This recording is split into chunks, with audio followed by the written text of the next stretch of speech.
خوف اور دہشت میں مبتلا قید لمحوں میں آپ سب کو خوش آمدید۔ میرے چینل کو لائک اور سبسکرائب کریں اور بیل آئیکن کو لازمی ہٹ کریں تاکہ میری آنے والی ویڈیوز آپ کو وقت پر مل سکیں۔ ہمارے گھر کی گلی کا سب سے آخری گھر جو نہ جانے کب سے بند پڑا تھا، وہاں کوئی بھی نہیں رہتا تھا، اور اگر کوئی رہنے آ بھی جاتا تو 2-3 ہفتوں سے زیادہ نہیں ٹک پاتا تھا۔ پھر ایک فیملی نے وہ گھر خرید لیا۔ اس فیملی میں آنٹی نبیلہ اپنے شوہر اور 2 بچوں سمیت اس گھر میں شفٹ ہو گئیں، اور نبیلہ آنٹی وہ واحد انسان تھیں جنہوں نے اس گھر میں سب سے زیادہ قیام کیا، یعنی پورے 5 ماہ، اور پھر راتوں رات وہ بھی کسی کو بنا بتائے کہیں چلی گئیں، اور وہ گھر اب بھی بند پڑا ہے۔ آنٹی نبیلہ کو جنوں بھوتوں وغیرہ پر بالکل یقین نہ تھا، جس کا وہ ہمیشہ ڈھکے چھپے اظہار بھی کرتی تھی، جبکہ ہمارے محلے کے بزرگوں نے اس گھر کے بارے میں طرح طرح کی کہانیاں سنا رکھی تھیں۔ بزرگوں کے مطابق ایک فیملی تھی جنہوں نے بڑی محبت سے وہ گھر تعمیر کروایا تھا، اور پھر بڑے خوش و خرم وہاں زندگی بسر کر رہے تھے۔ اس فیملی کا تعلق کسی گاؤں کے زمیندار گھرانے سے تھا، اور گاؤں میں آئے دن زمینوں کے معاملات میں لڑائی جھگڑے فساد سے تنگ آ کر وہ سب شہر میں اپنا گھر بنوا کر یہاں شفٹ ہو گئے تھے۔ پھر ایک رات ہماری گلی گولیوں کی تڑتڑاہٹ سے گونج اٹھی۔ لوگ اپنے اپنے گھروں میں دبک کے بیٹھ گئے کہ نہ جانے باہر کیا حادثہ ہوا ہے۔ کچھ دیر بعد ہر طرف شور و غل مچا تھا۔ پولیس کی گاڑیاں اور ایمبولنس کے سائرن سے مزید خوف و ہراس پھیل رہا تھا۔ پولیس کے مطابق گلی کے اس آخری گھر میں نامعلوم افراد نے فائرنگ کر کے تمام گھر والوں کو ہلاک کر دیا، اور اس گھر کے پڑوسیوں نے پولیس کو اس واقعے کی اطلاع دی۔ پولیس جب جائے وقوع پر پہنچی تو ہر طرف خون ہی خون تھا، مگر شدید حیرت کا جھٹکا تو تب لگا جب پولیس کی ٹیم نے گھر کا کونا کونا چھان مارا، مگر سوائے جمے ہوئے خون کے ان کے گھر کے کسی فرد کی لاش نہ ملی۔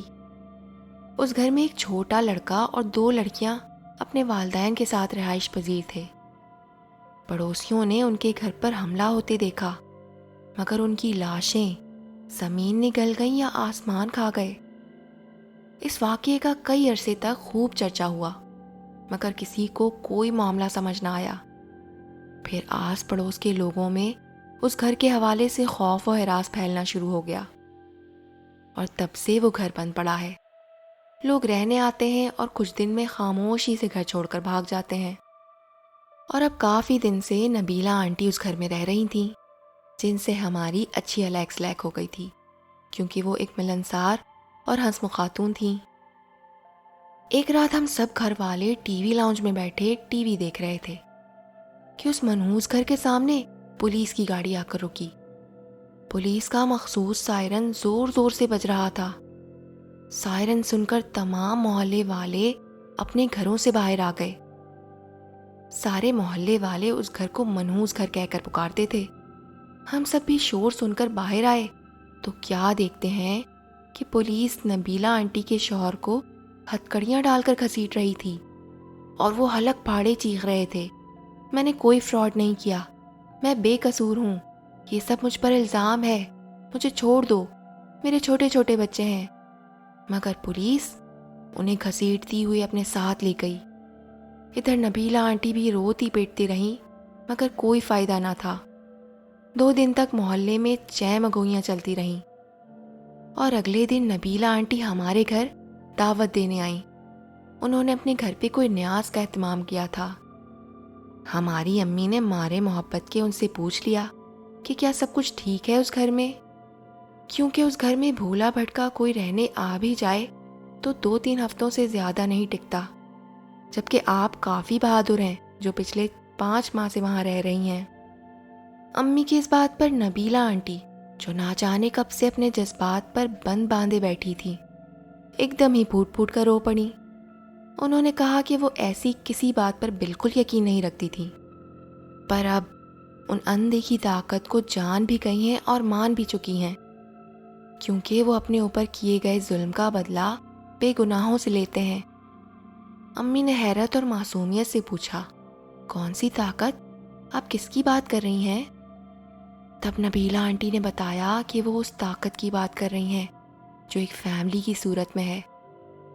وہ بولی، مجھے تو اس منحوس گھر میں آنے کے 1 ہفتے بعد ہی معلوم ہو گیا تھا کہ وہ گھر آسیبی ہے، مگر میں کس سے اپنے دل کی بات کہتی؟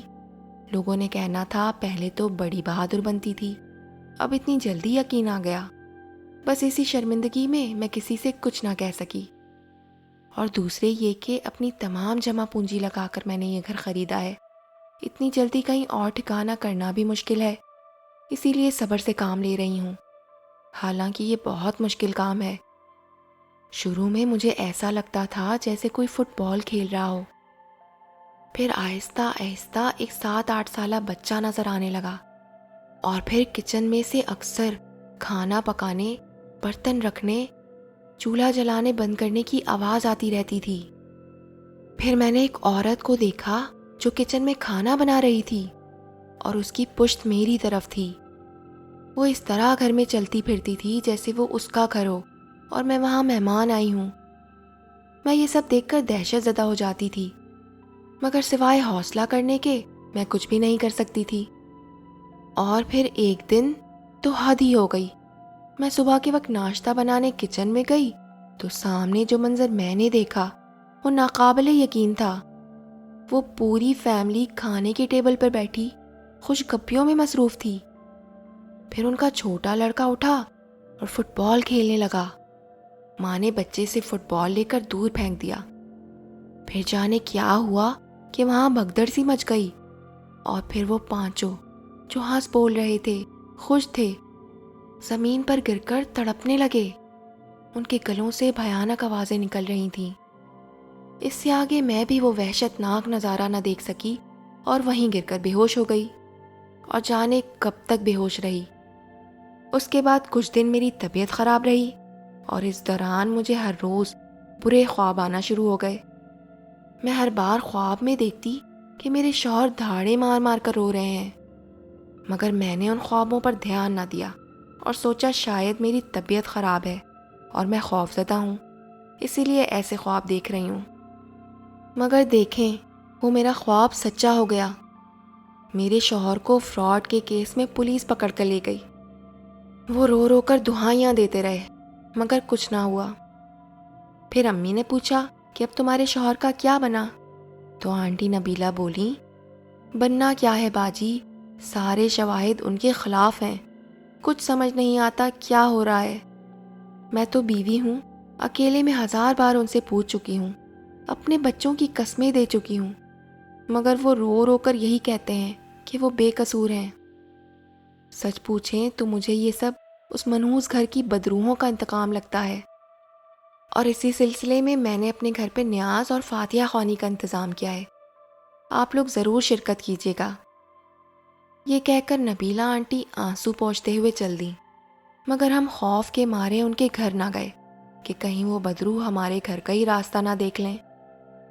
بہرحال کچھ دن گزرے تھے کہ اطلاع ملی، نبیلہ آنٹی کا اکلوتا بیٹا چھت سے گر کر شدید زخمی ہو گیا ہے۔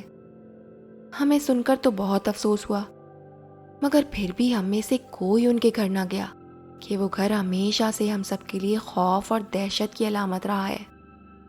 پھر کچھ دن بعد نبیلہ آنٹی خود ہی کسی کام سے ہمارے گھر آئیں۔ وہ کچھ گھبرائی ہوئی سی تھی۔ انہوں نے بتایا کہ ان کا بیٹا ٹیپو اکثر کہتا تھا کہ اس گھر میں اس کا ایک دوست بھی رہتا ہے جو اس کے ساتھ فٹ بال کھیلتا ہے۔ میں نے اپنے بیٹے کو بہت بار پیار سے سمجھایا کہ صرف اپنی بہن کے ساتھ کھیلے اور کسی کو دوست نہ بنائے، کیونکہ میں تو سمجھ چکی تھی کہ وہ کون بچہ ہے جو ہمارے گھر میں فٹ بال کھیلتا ہے، مگر میں اپنے بچے کو کھل کر نہیں بتا سکتی تھی کہ اس نے ڈر جانا تھا۔ اور پھر وہی ہوا جس کا مجھے ڈر تھا۔ ٹیپو نے بتایا کہ وہ اپنے اسی دوست کے ساتھ گھر کی چھت پہ فٹ بال کھیل رہا تھا۔ بال چھت سے نیچے گر گئی۔ اس کے دوست نے ٹیپو سے کہا، تم چھت سے چھلانگ لگا کر فٹ بال لے آؤ، مگر ٹیپو نہ مانا تو اس بچے نے خود چھت سے چھلانگ لگا دی اور فٹ بال لے آیا۔ اور پھر اس بچے نے ٹیپو سے کہا، دیکھا میں نے تمہارے سامنے چھلانگ لگائی اور مجھے کچھ نہ ہوا، اب تمہاری باری ہے، تمہیں بھی چھلانگ لگانا پڑے گا اور تمہیں بھی کچھ نہیں ہوگا۔ پھر اس نے ٹیپو کو مجبور کرنا شروع کر دیا، اور جب مجبور ہو کر ٹیپو نے چھت سے چھلانگ لگائی تو وہ پیچھے کھڑا زور زور سے ہنس رہا تھا۔ میرے بیٹے کو شدید چوٹیں آئی ہیں، خدا کا شکر ہے اس کی جان سلامت ہے۔ اور اب کچھ دن سے میں ہر روز خواب میں 4 لوگوں کو خون میں نہایا دیکھ رہی ہوں، اور مجھے ڈر ہے کہ کچھ بہت غلط نہ ہو جائے، کیونکہ میرا پہلا خواب جو میں نے اپنے شوہر کے حوالے سے دیکھا تھا وہ سچ ہو گیا تھا، اور اب مجھ میں ہمت نہیں کچھ بھی برا سہنے کی۔ یہ سب کہہ کر نبیلہ آنٹی ہمارے گھر سے چلی گئیں، اور پھر ہم نے نبیلہ آنٹی کو دوبارہ کبھی نہ دیکھا۔ وہ راتوں رات گھر چھوڑ کر چلی گئیں، اور وہ منحوس گھر اب بھی ویسے کا ویسا ہی ہے۔ دن ہو یا رات لوگ اب بھی اس کے سامنے سے گزرتے ہوئے ڈرتے ہیں، اور ہم سمیت سب کو انتظار ہے کہ اب وہاں کب اور کون رہنے آئے گا۔